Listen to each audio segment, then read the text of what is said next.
In a televised address to the nation, French President Emmanuel Macron resisted calls for him to resign and said he hoped to name a new prime minister soon.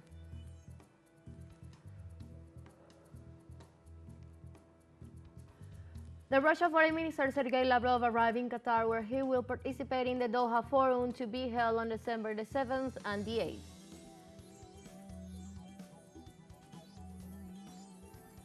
Violent demonstrations continue for 8 consecutive days in Georgia in the Syrian political crisis and hundreds of arrests.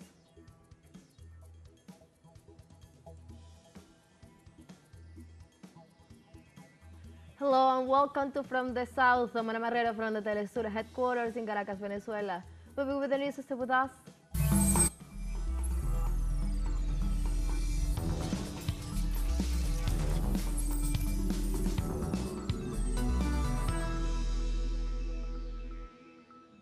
In a televised address to the nation, French President Emmanuel Macron resisted calls for him to resign and said he hopes to name a new prime minister soon. A day after Prime Minister Michael Barnier was ousted by lawmakers in a non-confident vote, the president resisted calls for him to stand down, seeking instead to shift blames onto the left-wing and far-right factions. In his address to the nation, the French head of state has harsh words for the far-right national rally, whose leader, Marine Le Pen, has orchestrated opposition against him and has vowed to frustrate his agenda. Nobody can afford to wait to act, to be useful. The world and Europe are moving forward, and we need a government that can make decisions. And finally, the mandate that you have democratically entrusted to me is for 5 years, and I will exercise it to the full. My responsibility is to ensure the continuity of the state, the proper functioning of our institutions, the independence of our country, and the protection of all of you. We can't afford to be divided, and we can't afford to stand still. This is why I will be appointing a prime minister in the next few days. I will give him the task of forming a government in the common interest, representing all the political forces of an arc of government that can participate in it or at the very least undertake not to censure it. The prime minister will have to carry out his consultations and form a tight government at your service. His priority will be the budget. A special law will have to be tabled in Parliament before mid-December. This temporary law will ensure the continuity of public services and the life of the country, as provided for in our Constitution. It will apply for 2025 the choices made in 2024. Russian Foreign Minister Sergei Lavrov pointed out on Thursday at the ministerial meeting on the Organizations for Security and Cooperation in Europe, which took place in Malta, the need to build security promotion into international organizations such as OSCE. It would appear that in the current circumstances of the changing balance of world powers, the OSCE could become one of the meeting points for interests of all members of the European space. But it would not cross anyone's mind in this room to use the OSCE for this purpose. To members of NATO and the European Union, because by their actions they have pushed the OSCE to the sidelines of political processes, and to us and everyone else. This kind of OSCE is meaningless. In real politics within the framework of OSCE, there is no room for cooperation or security.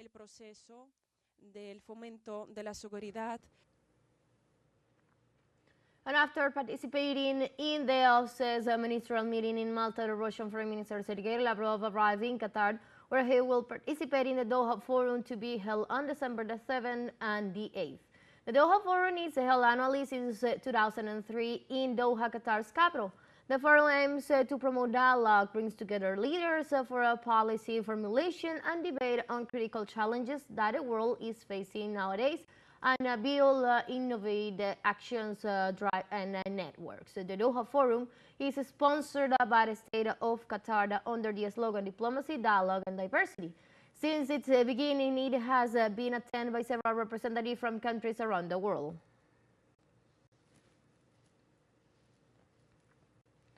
In South Korea, the police opened an inquiry on the President Yoon Suk-yeol in response to the accusations of the alleged treason for declaring the martial law in the country.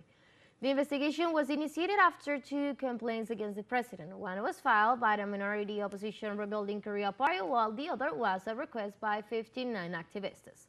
The lawsuit charged not only Yoon but also the now former defense minister, the army chief of staff, and the interior minister with treason and other offenses for their role in the declaration of subsequent lifting of the martial law.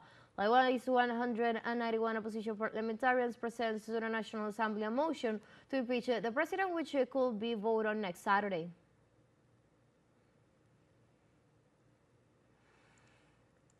In this context, after massive protests on Wednesday, a group of former South Korean Marines rallied on Thursday in front of the presidential office for demanding the president's dismissal. These veterans describe the fact that the government declares the martial law as unacceptable. President Yoon Suk-yeol had announced the measure, accusing the opposition of sympathizing with North Korea and paralyzing the government with anti-state activities. Let's take a very short break, but remember you can now join us on our TikTok account as teleSUR English, where you'll be able to see news in different formats, news updates and more. Stay tuned for more news.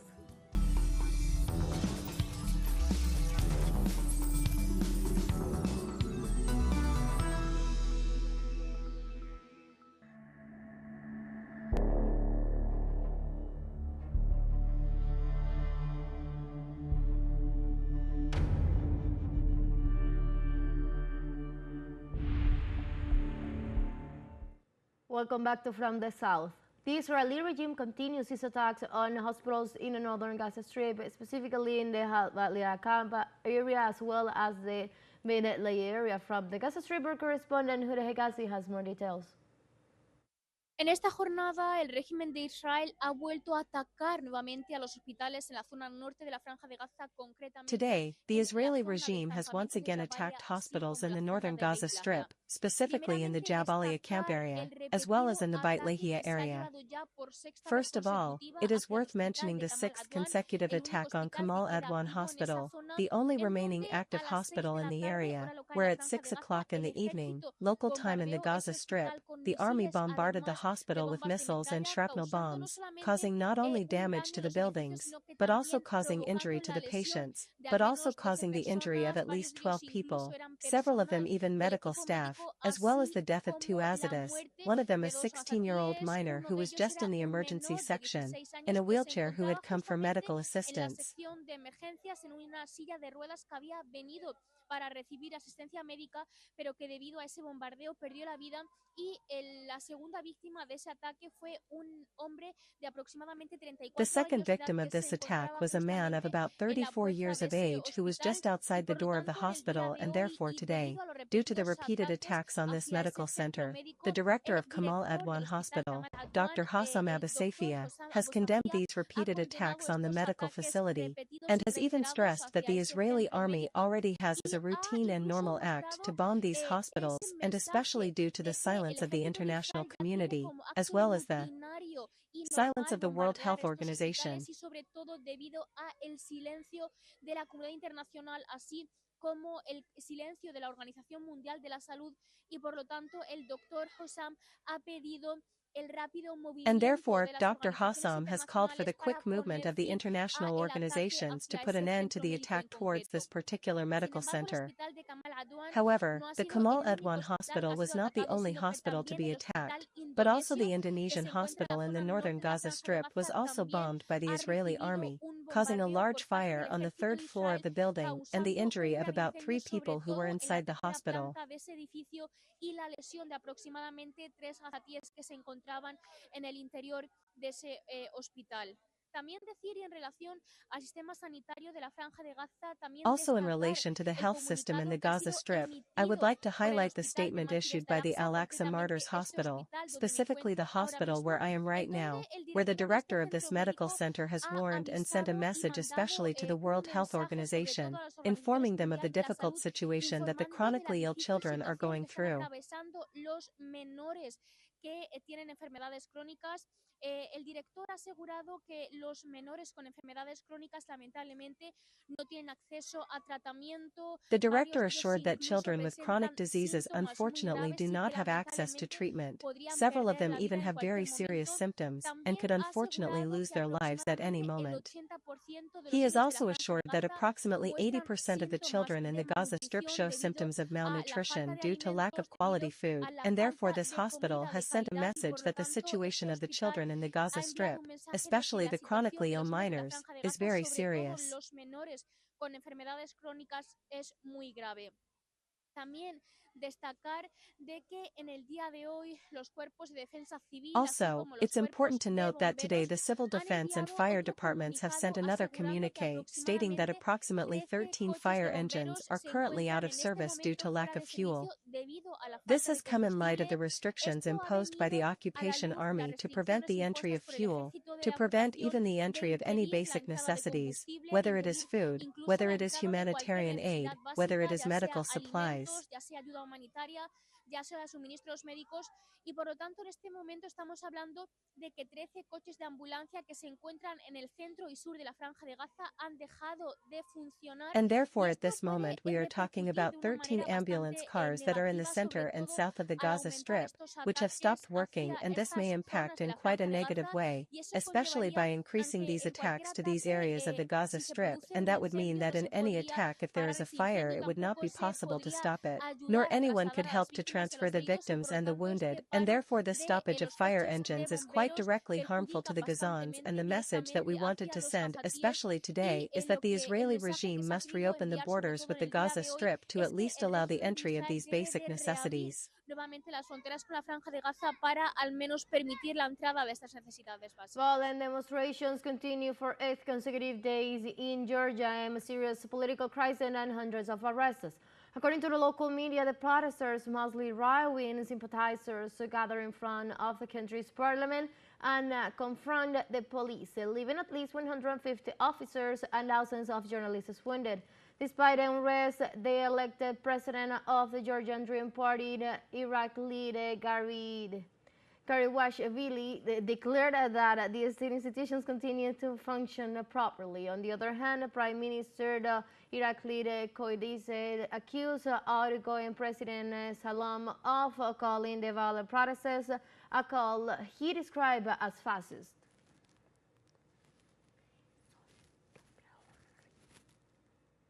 In the U.S., the government announced that it is preparing additional sanctions for those authorities who seek to suppress the demonstrations in Tbilisi and other cities in Georgia. In a statement, the Secretary of State Antony Blinken said that Washington is prepared to retaliate against those who suppress the right of Georgian citizens to free speech. In this regard, Washington called on Georgia's ruling party to mitigate any repressive tactics, including the use of arbitrary arrests and physical violence, in an attempt to silence its detractors. Let's take our last break, but before we invite you to visit our YouTube channel at teleSUR English, where you'll be able to watch on interviews, top stories, special broadcasts, and more. Hit the subscribe button and active the notification bell to stay up to date on the world's most recent events. We'll financial break, don't go away.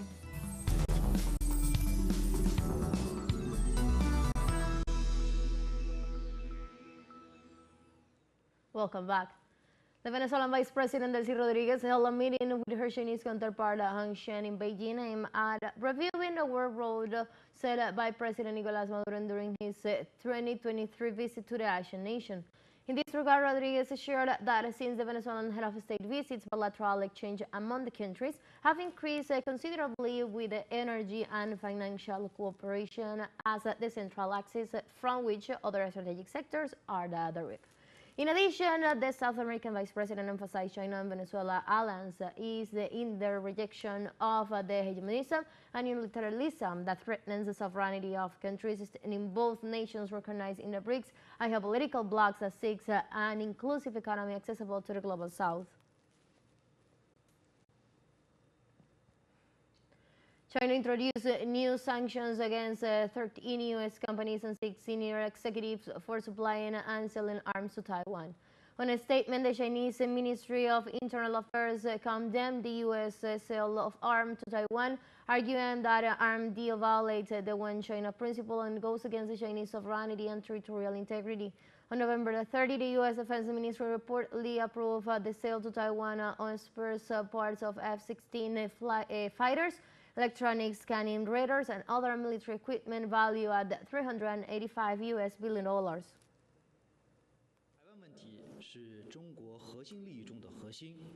The Taiwan issue is at the core of China's main interests. The United States has repeatedly announced emergency sales of weapons to Taiwan, seriously violating the One China principle and the three China-US joint communiques, interfering in China's internal affairs, and severely damaging China's sovereignty and territorial integrity. In accordance with the relevant provisions of the Anti-Foreign Sanctions Law of the People's Republic of China, the government has decided to take countermeasures against U.S. military-industrial enterprises and senior executives.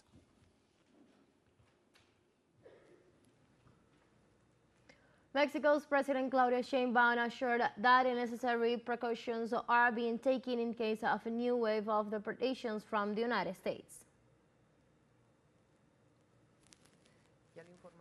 We are working on it. We will inform you. I repeat, there is a part that has to do with the consulates. Another part has to do with the work we will have to do in Mexico. We hope this does not happen, but if it does, we must be prepared to welcome them. There is a current agreement with the administration of President Biden, where for many of the nationalities,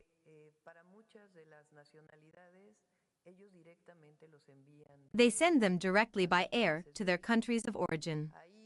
Where they do not have a direct relationship, there is also an agreement for them to contribute from Mexico to send people to their countries of origin.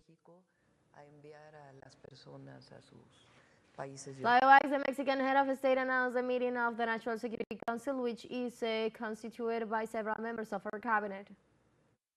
Vamos a tener el Consejo Nacional de Seguridad. Ese consejo se tiene que hacer por ley. We are going to hold the National Security Council. This council has to be held by law. So there will be a previous meeting with the coordinator of the council, the Secretary of Security and the Secretary of Government regarding next year's resources that are going to be distributed from the different funds that are allocated for security, both to the states and to the municipalities.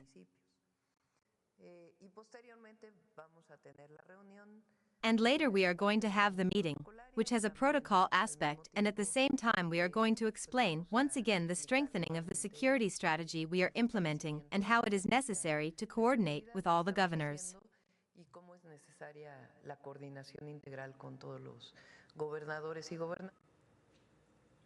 In Peru, the new Jorge Chávez International Airport will begin operations on January the 29th, 2025. More than 13,000 workers are currently working to complete airport infrastructure. The new single-passenger terminal, which is 98% complete, is distinguished by its modern technology, which promises to provide travelers with an advanced and safe experience. A few weeks before the inauguration of the new Jorge Chávez International Airport, which is in its final phase of construction, it looks totally modernized and in accordance with the passenger demands. This expansion of the airport city project is intended to promote economic development and real estate growth in the surrounding areas. We aim to handle 30 million passengers annually, and next year, we will focus on further improvements to reach 40 million. This includes the rehabilitation of the existing runway, as well as upgrades to the old runway. Our goal is to ensure we can operate both runways simultaneously, supported by the new terminal and control tower.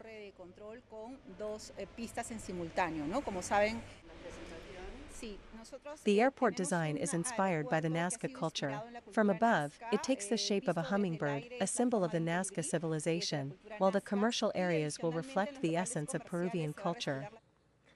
And on Thursday, our chief correspondent on North America, Isa Garcia, received the National Journalism Award from the Mexican Press Club. The award was granted to the journalists of teleSUR for the conduction of a special program of our multi-platform Guía Tu Cuerpo Entrevista Especial con Isa Garcia. The National Journalism Award, Tu Cuerpo Entrevista Especial con Isa Garcia. The National Journalism Award is a recognition granted to journalists who stand out for their performance and daily exercise of the citizens' rights to be informed, for the quality of their work, and for the journalistic opportunity exercised for the benefit of the public opinion. It should be noted that this award is granted by society and other journalists to a work of excellence. And with that, we have come to the end of this news brief. You can find this and many other stories on our website at telesurenglish.net. You can also join us on our socials. We're on Facebook, on X, and on Instagram as well. For TeleSUR English and from the south of Marrero, thank you for watching.